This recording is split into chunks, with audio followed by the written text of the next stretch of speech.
Guys, this is Tara with Kittens, Weights, and Tarot, and today I'm doing a review of the Hush Tarot by Jeremy Hush.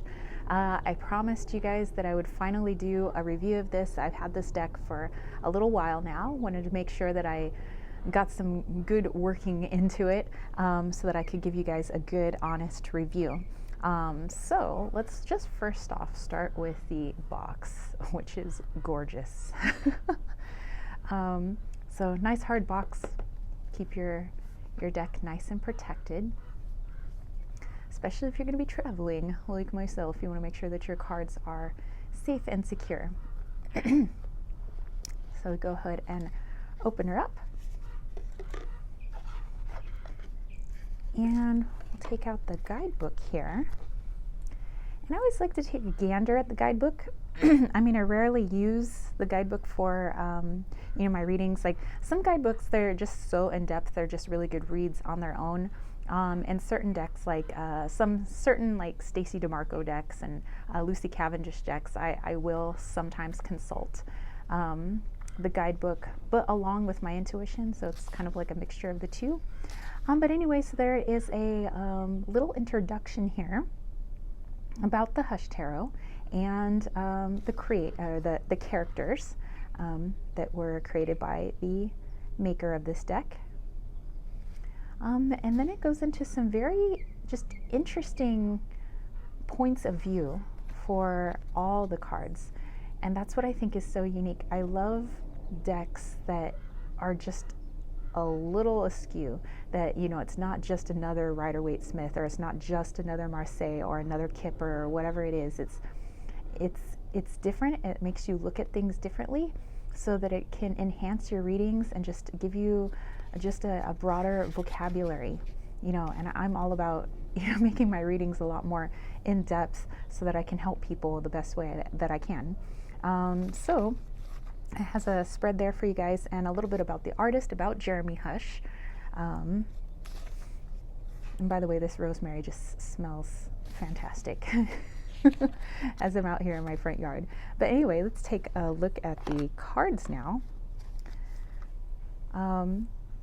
So the cards, I would say, is standard tarot size in height, but not in width. They are a little bit wider than your standard tarot deck. I failed to bring a second deck out here with me so that I can give you guys a comparison, but I don't really have many decks on hand right now because many of you know that I'm moving, so we'll see how my deck reviews go with that. But anyway, you can see that if you do read reversals, you can easily do that with the backings of these cards. I myself am not a person that reads physical reversals, but that doesn't mean I don't read the cards in the inverse position. I made a video on that if you want to go check that out. But if you get in nice and tight, it's just so intricate. I think it's beautiful. And then as far as cardstock, it's pretty thick. I mean, so if you're a riffle shuffler, it'll stand up to that. I'm a side shuffler myself. So I think this is a pretty good thickness, not so thick that I can't do any shuffling. Like the Star Child Tarot, I love that deck to pieces, but I will say that it's a very, very thick deck. This is not that sort of thickness, but it's not flimsy, it's not super thick. I'd say it's right there in the middle. It's somewhere where Goldilocks would be happy, right? All right, so let's actually take a look at these cards. All right, so the symbol up here is the symbol for wands. So here you have the Three of Wands. So like I said, it's unique. It's not really a Rider-Waite-Smith deck. It's kind of its own thing. It's almost like a mixture of Marseille and Rider-Waite-Smith. Here we go. We have the Pentacles up here. It's just so detailed. There's so many places that your eye could go, even with something like this, that you could get a lot out of the readings. And up here, you can see the symbol for the Swords suit.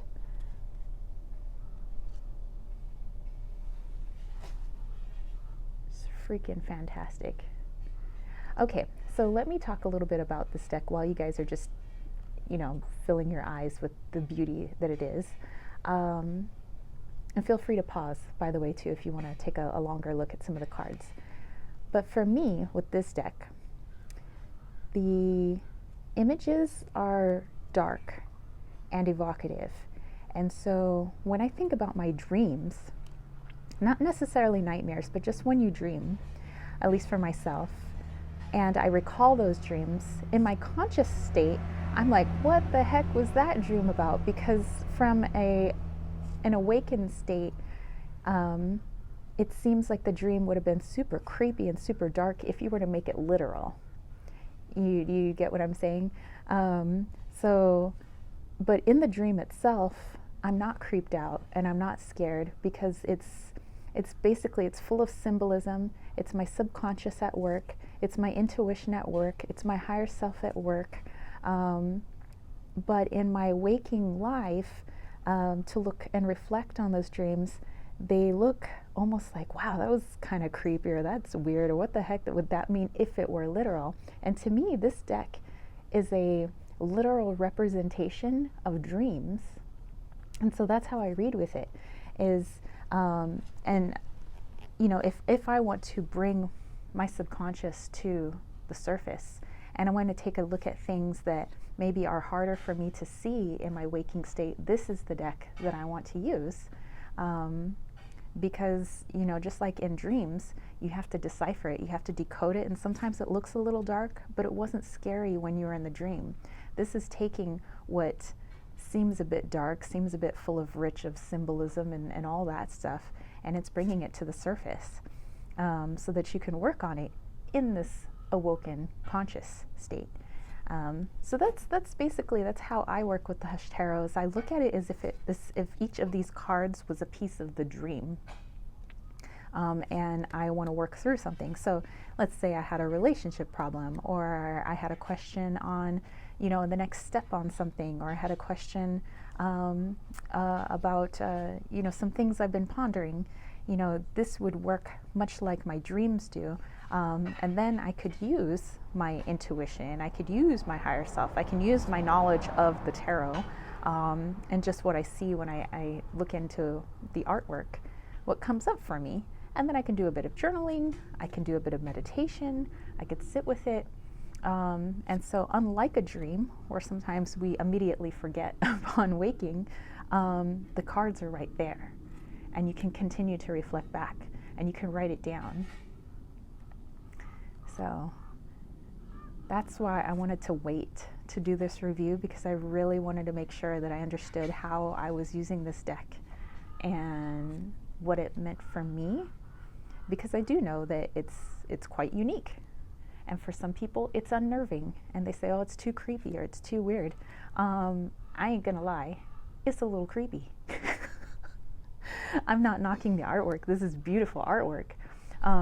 But I am saying that something inside of me is like, I don't know, that it's a little unnerving, but in a good way, you know, so that I can work on stuff, because, you know, we can't just gloss over everything and paint it all pink and throw some stardust on it, right? Which is good sometimes, but, you know, I want to be able to work on things because I want to improve. I want to grow. But yeah. Ooh, this moon card, by the way. Beautiful.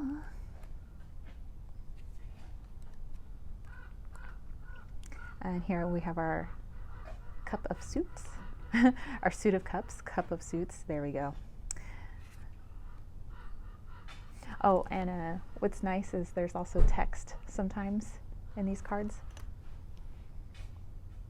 And the tower is interesting because there's no lightning bolt, there's nothing flying out of it, like falling to its doom, but this is like the aftermath. You almost have like the clouds of smoke or dust, like after the fact. And it almost looks like this happened a long time ago, and now you just have birds like inhabiting the place.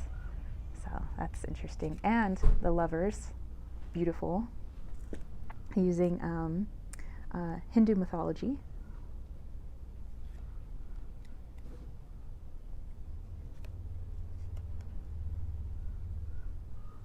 And it is interesting, you know, the mixture of like, there's no differentiation between humans and animals, when I mean, in essence, we are animals too, but it's like the blending of different species, you know, because in dreams, there's no separation. They're all one, right? And sometimes in here it's mechanical, you know, it's a blending of mechanical and human, you know, possibly a representation of like our lives today. It's almost like we're connected to, a little too connected to technology.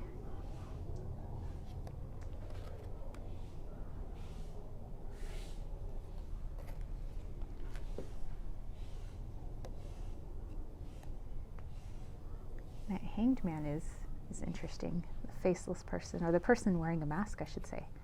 But they're taking the string off their legs.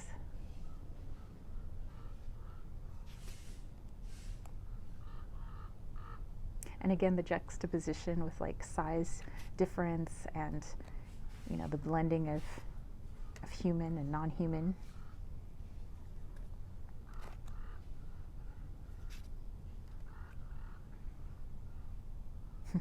You guys can hear this bird quite loudly in the background.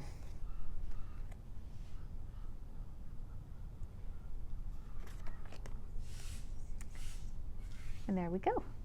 So what I like to do at the end of my readings, so if you're new here, you know, I'll just explain it. I like to do, or at the end of my reviews, I always do a reading at the end of my reviews. So not only do you get an awesome review and you get to look at some beautiful artwork, whether or not you're actually even interested in buying a deck, you know, sometimes we're just here for the eye candy, and that's fine. That's also why I make these reviews, just so I can show off awesome pieces of art, but also so that you guys can get a little reading. So if this reading connects with you, that's fabulous. If it doesn't, then, you know, I hope at least the rest of the video you dug it. Okay, so let's pull 3 cards. One, we have the Page of Pentacles. We have the 6 of Swords. And we have the 3 of Cups. Okay, so let's go ahead and put this down. I want to bring this up so you guys can get a close up here. So we have this Page of Pentacles, but check this out. Oh my goodness. And then the 6 of Swords here. I mean, is it just that we don't see the rest of the boat? Is there no rest of the boat? Like, is she just chilling in a partial boat with the helm and that's it? Like, what? And then we got what is this, piranha? Like, don't fall in the water, oh my goodness. And then we have the 3 of Cups here. Like I said, if this were in a dream, we actually wouldn't be all that freaked out. But now outside of the dream, looking on it, we're like, oh wow, that's a little creepy. But now we get to break apart the symbolism. Let's look at this. So what is our message? And I like that we have 3 different suits here. Maybe if I pulled a 4th card, we'd get that 4th suit. But we have Pentacles, we have Swords, and we have Cups. So dealing with definitely our body or the material plane, dealing with our thoughts, our ideas, and then dealing with our emotions and our intuition.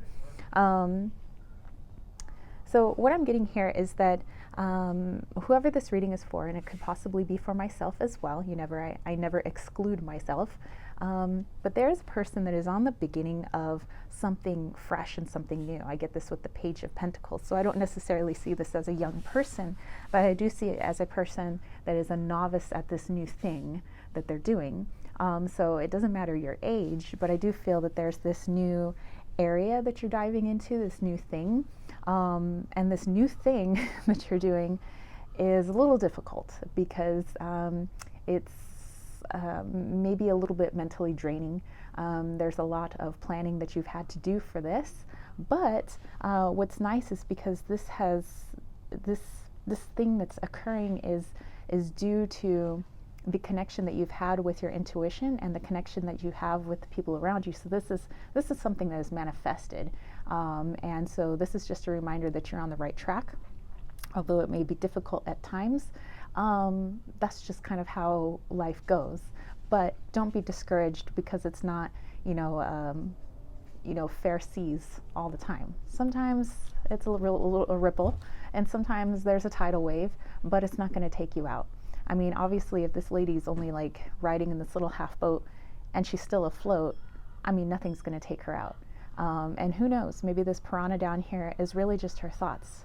She thinks that it's full of piranha. She thinks that she could be harmed. But in reality, it's not that way. It's just our fears.